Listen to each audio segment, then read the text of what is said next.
Pagpasok natin sa Land of Dawn dahil ito na ang pinakahuling laro ng gabing ito. Echo versus Onyx, magsisimula na ang game number 3. Ano bang pwede nating ma-expect in the early game? Well, kung titingnan natin, ayan ang expectations. Pupuntahan ka agad itong purple buff at pinaparamdam ni JP na hindi ka pwede mag-purple buff ng walang hirap or walang pawis dahil lagi kaming nasa paligid mo. At saka medyo purple buff dependent ang isang Fanny, no? Ito yung mga nakakalungkot kapag hindi na makapag-purple, kaya bantay sarado talaga sa purple ang Onyx this time around. And for the side of Echo, mukhang defensive na Franco ang ating makikita. Hindi muna mag-i-invade, hindi manguhook ng mga buff. Okay, so ang isa pang sagot ko sa tanong mo, Mr. Uwomi, ay kailangan tauhan ni Yoshino itong si JP. Man-to-man defense sila. Kasi kailangan makita ng isang Ruby kung saan gustong gumalaw ni JP. At tingnan mo naman si Sanji. Kanina pa tayo nakakita ng mga Astral Recall na nakakaagaw mula kay Haji papunta kay Sanji. Ang taas kasi agad ng early game damage ng Astral Recall. And yun, yung isa sa mga parang rason kung bakit mataas ang chance na makakuha ng mga buffs or even yung mga maliliit na clips dito. Pero yung emblem mo, Grabe naman, napakakunat naman ang cloth na to. Vitality, tenacity, parang ano to, parang mala rock heart na ganong klaseng Pangmatagalan, no? Pangmatagalan. At ito nga yung mga common emblem pa na build-up na nagdadagdag ng regen. So, Yes, para sa mga hindi nakakaalam, ang common emblem ngayon is actually viable na. pero si Gemma versus 2. Ryzen papasok din. Sanford, medyo mukha na flicker na gamit niya. Andun pala yung dalawang members din ng Onyx Philippines. Kaya pala masyadong nagiging matapang itong si Ryzen. Kasi alam niya na if ever man na mailagay siya sa alanganin, may babaka para sa kanya. And this time, Claude versus the Bruno. Medyo papapuro sa Bruno dito sa early stage. Kaya naman pwede nang iwan doon ang ating roamer. Samantala, Onyx, re-reset na lang yung purple buff. Well done, JP. Uy, na-dodge pa! Ay, nagamit yung penalty zone. At ngayon, unti-unti nang bumababa yung buhay ng turtle dito. At unang pagong ay makukuha ng kupunan ng Echo. Ngayon, Yoshino, lalaban nga ba sila? Level 4 na si Gem dito. At may hook nakasama, pero natuloy yung mga cable plays. And this time, dalawa ang mapapatumba ni Ryzen sa pagkakataon na yun. Kinuha yung purple ni Reset. Kaya ni-reset niya yung buhay ng dalawa doon sa kabila. Grabe mala 12 fingers ang galawan. Wow. Very commendable mula dun sa Onyx kasi nakita nila may konting weakness kapag nagamit na yung mga spells dun sa may turtle fight. Kahit wala sila ng penalty zone, kaya nilang humarap dun sa mga members ng Echo. No combo for Sanford that time. Kaya naman maging masaya si Ryzen. May pangkagat pa pala pero nagamit din yung penalty zone. Sapat ba yung damage na ibibigay ni Gem against JP? Parang hindi nga ata. Uy, pero tumatama pa yung exit. Isang first kill na lang! Sinalo ni Sanford. Ang galing. Mala Bruno Mars ang galawan.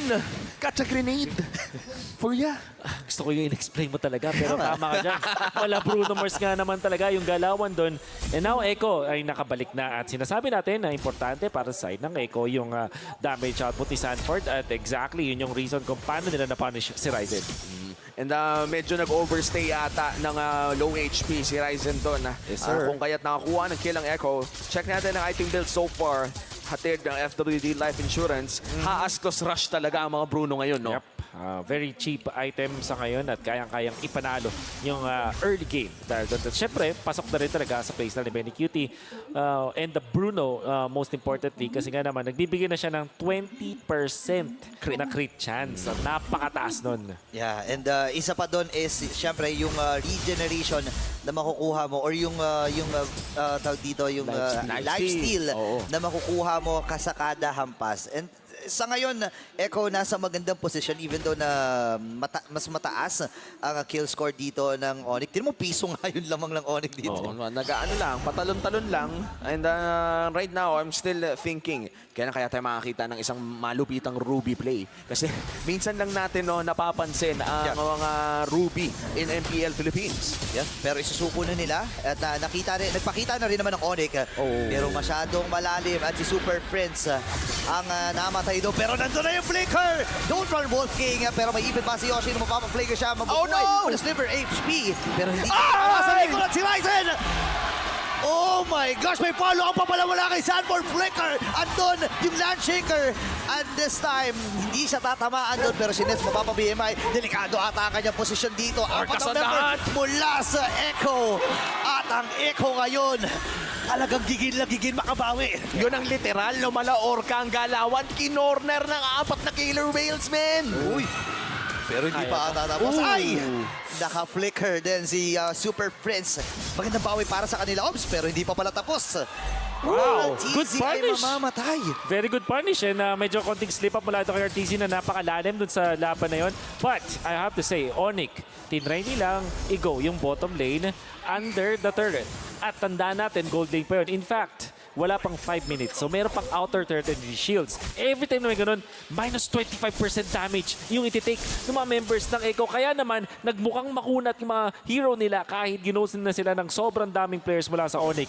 Very bad decision mula sa Onyx yung ginawa nila nun dahil under the turret nila sinugod at nakakontra pa yung Echo. Tapos, yung Echo, nung naman sinugod nila, doon sila sa may baba. Wala nang outer turret and shields dahil 5 minutes na. At doon nila nakita ng bilis na tunaw doon si Neds. At ano, no, ang bilis ng Malefic Roar plus the Fury Hammer na meron dito si Ryzen. Kaya naman nuot sa sarap ang sakit ng isang Fanny. At this point of the game, mukhang si Sanji at Benny Cutie talaga ang gustong targetin dito ni Ryzen pero hindi pa naman nahanap so far. Yeah, and sa ngayon, medyo kakalma ang mga naging kaganapan dito sa 6 minutes ng ating game. 7 seconds bago mabuhay yung final turtle, I believe, ng ating game. Ryzen, nandun yung cable. Hinabol niya actually si Sanji doon. Pero na-ispada na kagad sila with that Azure Echo habang yung hook. Andun yung penalty zone pero naka-flicker din itong si Sanji. Habang doon pala sa itaas si Benny Cutie, tumatrabaho lang. Yoshino looking for the I'm offended. Si Carl TZ ngayon ang hawak ng turtle at makukuha niya ito. Kailangan lumipad palabas ni Ryzen. At ngayon susugod ata sila sa may bandang mid lane.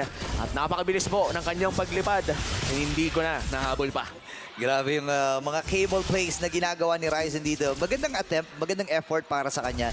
Pero alam mong aambal lang eh. Alam mong hindi siya go-go at makikipagsabayan ng retribution doon sa laban na yun. Kasi again, kapag hindi niya nakuha yon, may chance ang Echo na mag-contest sa may purple bar. Pero yung flicker at yung pagkagat flicker ay nagamit na rin palayo ni Yoshino. Maraming mga ultimate ang nagamit doon, JP and Sanford. Pero okay pa rin naman. Sinay ko lang pala, nagpakita lang hook, tapos flicker kagad. Yun yung malupit. Nag-min-dis yung hook niya, pero meron pala siyang flicker kagad na guaranteed. And actually, nag-flicker din naman si Yoshino afterwards. So parang naging even lang yung trade-off. Alam naman natin, yung ulti ng isang Lapu-Lapu, mabilis lang ang kanyang cooldown. Yeah. But of course, the Bloody Hunt mula dun sa Franco, yun yung medyo mas matagal. Kumbaga. Isa sa mga pinakamalupit na abilities sa loob ng laro, Bloody Hunt. Talagang wala kang galawan kapag kinain ka na ni Franco. Uy, ayun Uy! yung hook. Naman. Wala siyang bloody hand dito. Nandun yung penalty zone. Pero si Cartizzi, the decimation. Pwede pa siya sumugod, pero nirespeto niya yung lason mula dito kay Gem. Ngayon, transition sa may bottom lane na ispada na kagad ni Yoshino si Nets. Ang kanila magiging punteriya. Don't run, Wolf King. At makaka-protection pa ang Echo dito sa may bandang ibaba. Medyo nag-iinit si JP this game. 5 out of 6 kills na hawakan ng MDL MVP na si JP. And this time around, Echo, lamang na ng 2.5k gold lead. Nagtatranslate na ba ito sa ating mga items? Yeah, for sure. Dito nakita natin dun sa may Bruno na may Berserker's Fury, has claws. Tapos nakapag-push pa dun sa may bottom lane. Papalapit na sa kanyang third item. I wonder kung pipiliin ba niya ay Malefic, which is typically, yun naman yung kinukuha na. But we'll see. Lord is spawning at si Carl TCI level 12. Ryzen also level 12. At Lord ay sisimulan na nga rin ng mga Orcas. 5 miyembro ng Echo. 5 Echo fans, shoutout sa inyo. Sisimulan na nga nila at libre Bilis. na makukuha ng Echo ang pinakaunang Lord ng larong ito. Minadali talaga. Pero Yoshino, sabi niya, trade na lang tayo ng isa. JP ang magiging puntiran nila. Pero may immortality pa ito at Gem. Nakikipagsabayan lang ng hampasan. Pero again, wala silang makukuha roon. At kailangan nila mag-ready dito para sa depensa. Oh, may kakunatan na dito si JP at na-regen lang niya ata. Sky Guardian helmet ata ang ating nakikita dito. And very, very crucial build-up mula dito sa Echo. At mukhang magpupush dito ang Onyx sa may bandang itaas pero mapipigilan ni Sanford. Grabe Ay! naman yun, boss! Yung bravest fighter, sobrang tapang. Flinikera na lang dun sa dulo. Kaya nga daw bravest eh. Kaya nga, sinabi mong braver. Oh, Bravest. bravest. Bravest. Ay, nako. I believe Wind of Nature ay available na ngayon kay Benny Cutie. At malaking problema to kasi dalawang heroes na pwedeng pumunta at may access sa backlines, that's Claude and Fanny, ay nullified na agad ng Echo. Yeah, actually, nakita rin natin yung kahirapan sa pag-setup ng isang Ruby na hawak ngayon ni Yoshinu. Pero habang pinag-uusapan natin yun, meron palang 1v1 dito sa may ibaba na nagaganap. Habang yung Lord ay nasa itaas, pumuposisyon lamang ang Echo para ituloy-tuloy ang kanilang pagsugod against Onyx Philippines. At ipupush na nga ng Echo ang may bandang itaas. Pero matutunaw ito ng Onyx ng medyo madali lamang. Oy, sa baba! Oh, may Ay! nangyari! May nangyari! Nakita ko yon sa minimap. Tumipi si Idol. Isa pa nga yung kita ng camera. 1v1 with the great one. Yun nga ang ika nga sinasabi nila no, kapag may ganong klaseng ganap. Pero again, crucial ito para sa Onyx. Kaya ni Carl TC na 1v1 eh. Grabe yun, men. Blade armor na rin kasi yung kanyang pinili. So, very good item at siguro ay napaka-overextend doon si Ryzen. Oops. Sobrang importante kill mula kay Carl TC. Nakabawi siya dun sa kanyang pagiging aggressive dun sa may top lane.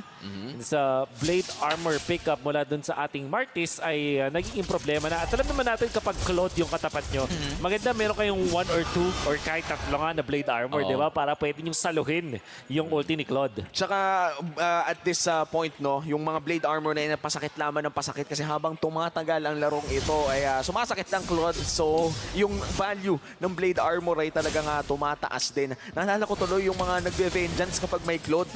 Alam mo yung ikaw pa yung napahamak sa sarili mong Blazing Duet. Yep. At parang kung wala ka namang magagawa doon, hindi naman pwedeng hindi ka mag-ultimate bilang isang Claude. Tama. Kaya mo nga pinik yung Claude para sa Blazing Duet. Tapos hindi mo pipindutin. Iba-iba naman ang option na ginagawa sa Blazing Duet. Minsan, pag early, pinang-kick-clear. Pero kasi pag late game, may damage at may damage na yan talaga eh.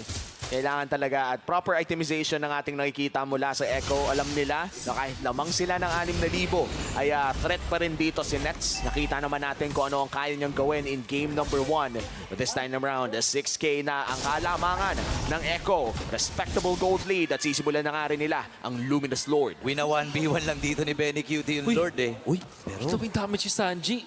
tinamaan si Ryzen dito ha. Kaya, masakit na. uy, mabilis. Napakabilis na pagkuha ng Lord at may pag-reset muli para kay JP. Sabi niya, okay, hindi na namin kailangan sumama sa Lord. Kailangan lang namin dito guluhin si Ryzen para bumaba yung kumpiyansa niya sa pag-depensa mamaya. Purple buff? Ryzen hindi nakuha yung purple. Oo, ito yung mga napapagod na Fanny dahil na nawala ng purple buff. And, parang PSA na rin ito kung may Fanny kang kakampi. Tulungan mo, Tama. protektahan Secure mo. mo. Pero dito kasi medyo wala ng choice ang Onyx. Eh. Yep. Talagang napakahirap ng labanan ng Echo dahil sa kanilang gold lead. Yeah, a bit difficult. May conceal sila dito and Gem, nakita na kagad. Pero hindi nagdalawang isip dito ang Echo. Kagatin na natin kagad yan. And Carl TC with the decimation. Ngayon si Yoshino naman na magiging next na target. Mortal Coil.